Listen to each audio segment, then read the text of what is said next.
네, 야당 내 재보선 후폭풍이 만만치 않습니다. 새정치민주연합 내용이 점입 가경으로 접어드는 가운데 문재인 대표 오늘 당 대표직이 권리가 아니라 의무다라고 하면서 지금 일각에서 요구되고 있는 사퇴 요구를 일축하고 있습니다만 당은 아직 방향을 잡지 못하고 있습니다. 네, 여론의 흐름으로 민심을 알아보는 여론의 정석에서 전국 흐름 짚어보겠습니다. 이택수 리얼미터 대표, 배종찬 리서치 본부장 함께합니다. 어서 오세요. 네, 안녕하세요. 안녕하십니까. 자, 먼저 대통령 국정수행 지지율부터 살펴볼까요? 어떻게 나오고 있습니까, 이번 주? 네, 박근혜 대통령 취임 115주차 지지율인데요. 이번 주 2주 연속 상승해서 44.2%의 긍정평가, 그리고 부정평가는 50.2%로 나타났습니다. 지난주 대비하면 긍정평가는 4.8%포인트 올랐고요. 부정평가는 4.2%포인트 하락했습니다. 일간 단위로 보면 와병의 업무에 복귀한 월요일 날은 42.7%로 출발해서 6일 날은 특별 사면제도 개선과 과감한 규제개혁 주문 보도로 46%까지 상승했었고 7일 46.1%까지 상승세를 이어갔었는데 네. 8일 날은 무산된 공무원연금 개혁 관련 당청 간 갈등 소리 보도되면서 42.4%로 하락해서 최종 주간 집계는 44.2%로 마감이 됐습니다. 일단 네. 그 46%까지 갔다가 네. 그 본회의 통과 못하면서 대통령 네. 지지율도 함께 좀 하락을 한 그런 흐름을 보이긴 했네요. 네, 올 들어서는 아무튼 최고 수치까지 올라간 40% 중반대의 지지율을 기록했습니다. 예. 네, 대통령이 업무에 복귀한 첫 주에서 이렇게 올해 들어서 가장 높은 지지율을 기록했는데 개혁 드라이브가 좀 효과가 있었다라고 볼 수가 있을까요? 그렇습니다. 송환정 리스트 파문이 있었지만 대통령의 지지율에 영향을 미칠 수 있는 것은 소통, 인사, 정책 부분인데 특히 정책 부분의 방점이 임기 3년차 지켰다고 볼 수 있습니다. 예, 알겠습니다. 자, 잠시만요. 박근혜 대통령이 지금 창조경제혁신센터 출범식에 참석을 하고 있습니다. 그 얘기 함께 들어보신 뒤에 다시 분석해 보도록 하겠습니다. 출범을 계기로 강원도가 대한민국 창조경제 생태계의 보고로 거듭나기를 기대합니다. 그동안 강원도는 산업화 시절에는 경제 발전의 토대가 되는 자원의 공급처가 되었고 지금은 국민들의 소중한 휴식처가 되고 있습니다. 그러나 우리 산업 구조의 변화 속에 강원도의 잠재력은 충분히 발휘되지 못했습니다. 하지만 세상은 빠르게 변모하고 있습니다. 물리적, 공간적 제약에서 벗어나 지식과 데이터가 경제력의 원천이 되고 환경과 개발의 조화가 정책의 최우선 과제가 되고 있습니다. 지금이야말로 강원도의 힘을 마음껏 발현할 때라고 생각합니다.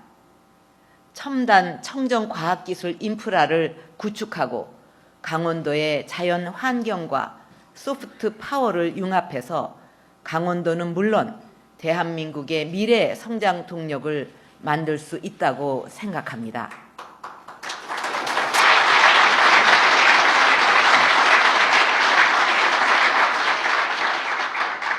이러한 목표를 이루어가기 위해 강원 창조경제혁신센터는 3가지 과제를 중점 추진해 나갈 것입니다. 첫째로 과거 강원도가 천연자원으로 우리 산업화를 뒷받침했다면 앞으로는 빅데이터 산업이라는 새로운 자원으로 우리 경제의 도약을 이끌어가게 될 것입니다. 21세기 원유로 비유되는 빅데이터는 물적 자원 없이도 창의성과 아이디어로 고부가 가치와 일자리를 창출하는 창조 경제의 신자본입니다. 전 세계 빅데이터 시장은 연평균 35%를 넘는 고도 성장이 예상되고 선진국들도 저성장 시대를 극복하는 전략으로 빅데이터 산업 육성에 주력하고 있습니다. 우리나라는 탄탄한 정보통신 기술을 바탕으로 온 국민이 인터넷을 사용하고 수많은 데이터를 생산, 공유하는 빅데이터 산업 융성의 최적지입니다. 그리고 앞으로 강원 혁신센터를 책임질 네이버는 수많은 정보와 데이터가 모인 빅데이터 산업의 거대한 광맥입니다.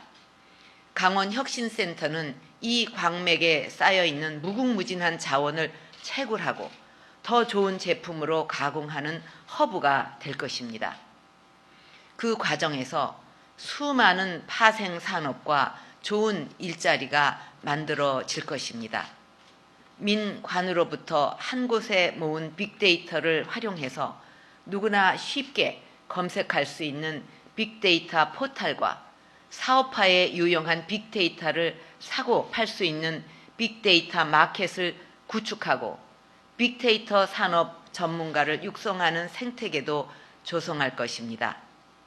또한 전국에 자리 잡은 혁신센터들은 물론이고 기업이나 공공기관 등과 네트워크를 구축해서 빅데이터를 활용한 다양한 사업 모델 개발 기회도 제공하게 됩니다. 특히 경남, 광주, 경북 혁신센터와 연계해서 생산 과정의 빅데이터를 토대로 스마트 생산 장비를 개발하고 확산하는 제조업 3.0 구현의 협업 모델도 완성해 나가게 될 것입니다.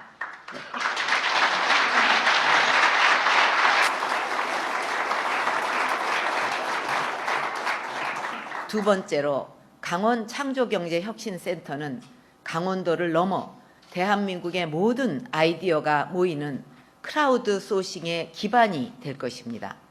인터넷을 기반으로 하는 크라우드 소싱은 작은 아이디어 하나로 창업 또는 제품을 제작할 때 혼자서 하기 힘든 여러 가지 과정을 대중의 지식과 지혜를 모아서 빠르고 창의적으로 해결하고 성과를 공유하는 방식입니다.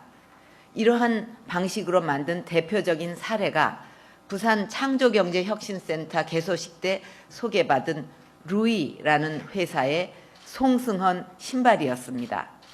루이사는 한류 스타 송승헌 씨에게 가장 잘 어울리는 신발 디자인을 온라인을 통해서 공모를 해서 채택된 디자인이 신발로 제작되는 과정을 SNS를 통해 실시간으로 공개하면서 팬들의 큰 관심을 받은 바가 있습니다. 당시에 이러한 새로운 혁신 기법이 많이 만들어지고 확산되기를 기대했었는데 강원 창조경제혁신센터가 마침 큰 역할을 해 주었습니다. 앞으로 강원혁신센터 홈페이지를 통해 연결되는 크라우드 소싱 사이트인 K크라우드가 구축됨과 동시에 오프라인 전문 멘토단 창조 원정대를 운영해서 개인, 기업, 공공기관 누구라도 필요한 기술과 아이디어를 쉽게 얻도록 만들 것입니다. 이를 통해서 아이디어가 사업화되는 과정을 훨씬 고도화시키고 새로운 일자리 창출 효과도 극대화해 나가겠습니다.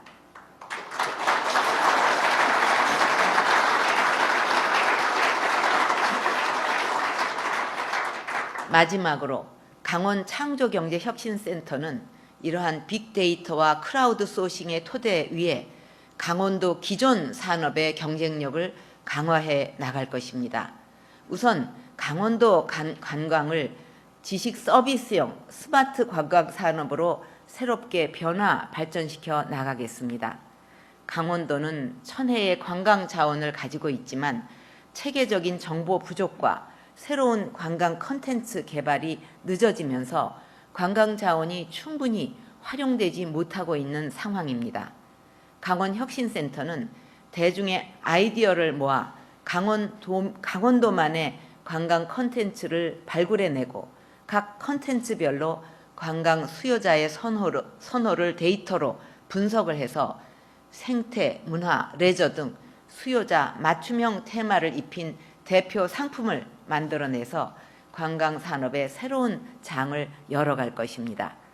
또한 캠핑, 숙박, 특산품 생산 및 판매 등을 담당하는 중소상공인들의 영세한 유통망을 온라인으로 확장시킬 수 있도록 모바일 홈페이지를 구축해주고 다양한 컨설팅을 통해서 판로 개척을 지원하겠습니다.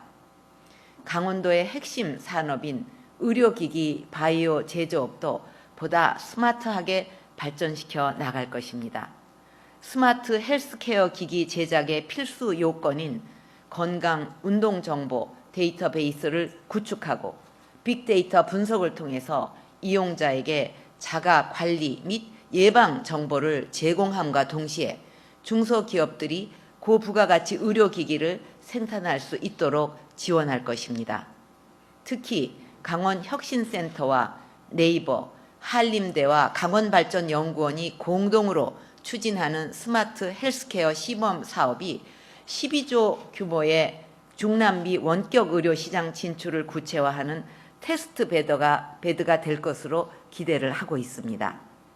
농업의 고부가가치화를 위해 추진되고 있는 스마트 팜도 강원혁신센터를 통해서 한 단계 업그레이드 시켜서 농가 소득이 크게 늘어나는 스마트팜 2.0 시대를 열어갈 것입니다.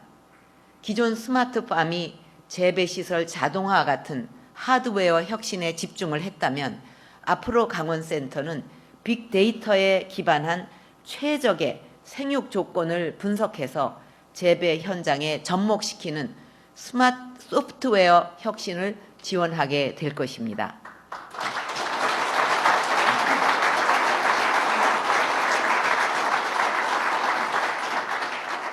여러분, 오늘 출범할 강원 창조경제혁신센터는 강원도의 지리적, 산업적 한계를 극복하고 새로운 도약을 이룰 전진기지가 될 것입니다. 우리나라 인터넷 대표 기업인 네이버와 함께 강원도는 물론 대한민국 창조 경제의 새 길을 열어갈 것입니다. 빅데이터와 크라우드 소싱을 활용한 신산업 창출이 대한민국의 국가 경쟁력을 크게 높일 수 있도록 이 자리에 계신 모든 분들이 힘과 지혜를 모아주시기를 바랍니다. 정부도 여러분의 노력을 아낌없이 뒷받침하겠습니다. 감사합니다.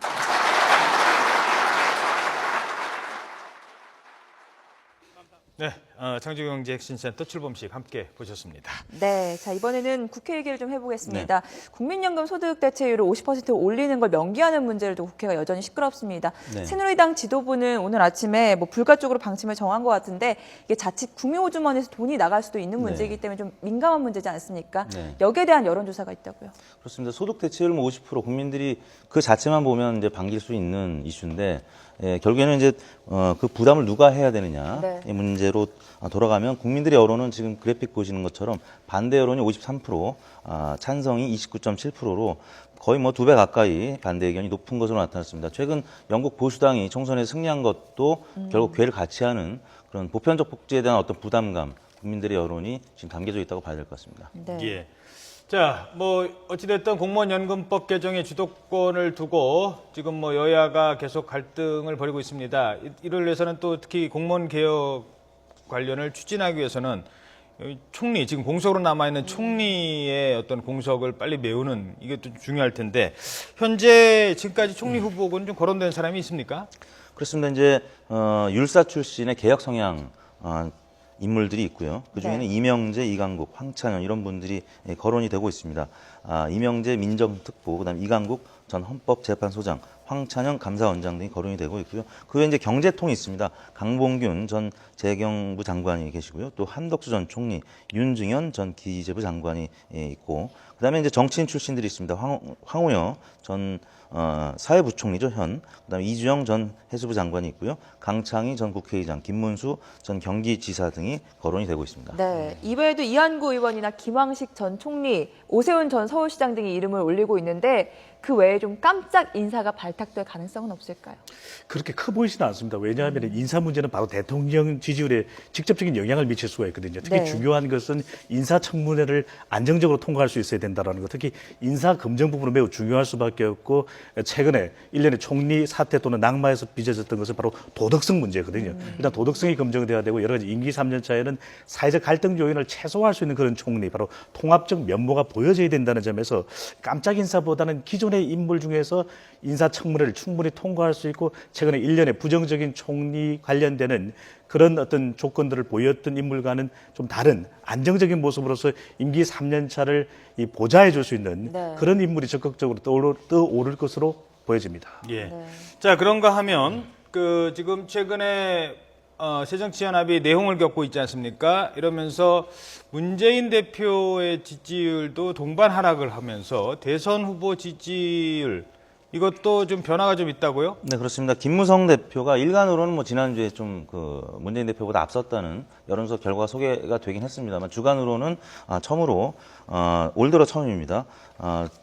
문재인 대표를 0.1%포인트 격차로 앞서면서 22.6%로 1위를 차지했고요. 문재인 대표는 최근 들어서 계속 하락세를 보이고 있습니다. 재보궐선거 패배 그리고 지난주 최고위원회에서 여러 네. 설전들이 있었죠. 네. 그래서 지금 뭐 악재들만 계속 있기 때문에 근데 이제 낙폭이 사실은 뭐 크진 않습니다. 22.5%로 지금 양강 체제를 구축하는 것으로 보이고요. 박원순 시장이 10.3%, 안철수 전 대표가 7.8% 순으로 나타났습니다. 네, 김무성 대표, 문재인 대표 양강 체제로 보이는데 일간 지지율도 한번 살펴볼까요?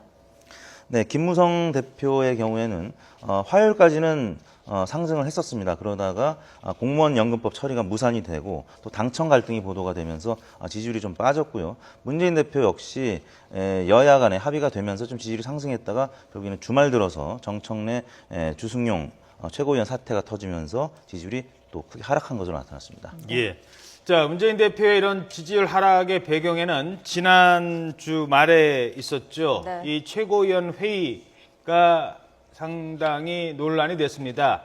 그때 뭐 공갈 발언도 나왔는데 그 영상으로 문제가 됐던 지난주 새정치민주연합 최고위원 회의 잠시 보고 질문 드리도록 하겠습니다. 당시 상황 함께 보시죠. 아마 선거에 패배하고 나서 그대로 있는 것도 저는 이것도 하나의 불공평이라고 생각합니다. 했었습니다. 최갈량이 와도 현재 우리 당 내의 갈등을 해결하지 못할 것이다라는 심각한 상황이라고 생각합니다. 사퇴하지도 않으면서 사퇴할 것처럼 공갈치는 것이 더 큰 문제라고 생각합니다. 저는 지금까지 공갈치지 않았습니다. 저는 사퇴합니다. 모두 지도부들 사퇴해야 됩니다.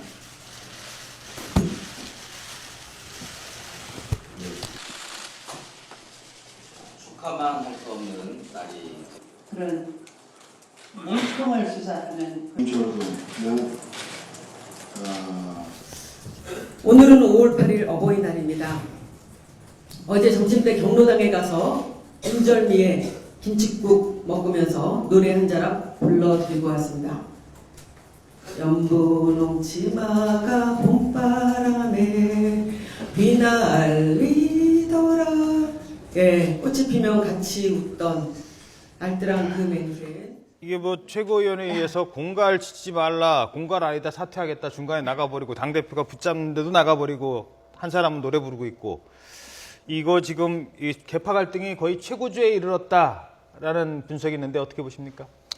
우리가 정당의 조직을 이야기할 때 이념 갈등이 있을 수 있습니다. 네. 정책 노선과에서 다른 의견으로 갈등도 있을 수 있습니다. 하지만 이런 갈등의 최고조는 바로 지도부의 갈등입니다. 이 최고위원 회의에서 이런 갈등은 바로 사람 대 사람의 갈등이거든요. 가장 극심한 갈등상이라고 볼 수밖에 없는 것은 이 선거 과정에서 재보궐선거입니다. 이 야권 분열이 가장 문제되지 않았습니까? 이 새정치 민주연합의 지지층들은 통합을 원했습니다. 하지만 최근에 일련에 보여준 모습들은 바로 내홍 또는 땡땡땡 학당이라고 냉소적인 그런 평가를 받는데 직면되어 있는 것이거든요. 이 지금 정당 지지도 흔들리고 있습니다. 차기 대선 후보로서도 방금 전 소개해드렸습니다만 그동안 주도해왔던 문재인 대표의 지지율도 흔들리고 있습니다. 만약에 지지율이 지금보다도 더 내려가서 10% 후반이 되면은 이 갈등은 정말 걷잡을 수 없을 정도로 처음에 심각해질 것으로 보여집니다. 예, 이게 지금 이런 상황이 정당 지지율에도 반영이 되고 있죠. 간단하게 정리를 해보죠. 네, 그렇습니다. 이제 새누리당 지지율은 굉장히 오랜만에 40%대를 찍었습니다. 41.8%로 나타났고요. 새정치연합은 27%로 지난주 대비 3.8%포인트 하락했습니다. 양당 격차가 오차 범위 내로 근접했다가 최근 2주 동안 네. 다시 벌어지기 시작을 했는데요.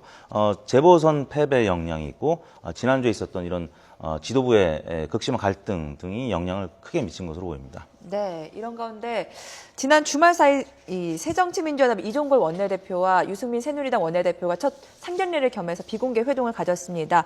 오늘 12일 본회의에서 민생법안을 우선 처리하겠다는 합의를 일단 이끌어냈는데 앞으로 이 둘의 궁합은 어떻게 보시는지 배종찬 본부장님께 여쭙겠습니다. 단기적으로는 협력적 관계지만 중장기적으로는 경쟁 대결 관계가 나타날 수가 있습니다. 왜냐하면 적어도 국민들은 5월, 6월 민생과 관련된 정책은 반드시 통과시켜야 되기 때문에 원내대표로서는 정당의 지지율을 생각할 수밖에 없거든요. 그렇다면 유승민, 이종걸 두 원내대표는 가장 협력적인 그런 모습을 보여줄 수가 있습니다. 그러나 9월, 10월 국정감사와 예산국회로 가게 될 경우에는 사회적 합의가 이루어져야 되는 부분이 있습니다. 바로 공무원 개혁이라든지 국민연금 개혁 그리고 세월호 이 시행령 관련된 부분에서는 첨예한 이 당의 입장을 대변할 가능성이 높아지기 때문에 이 단기적으로는 협력, 중장기적으로는 이 대결 관계도 나타날 것으로 보여집니다. 알겠습니다. 네, 지금까지 이택수 리얼미터 대표, 배종찬 리서치앤리서치 본부장이었습니다. 두 분 오늘 말씀 고맙습니다. 네, 고맙습니다. 감사합니다.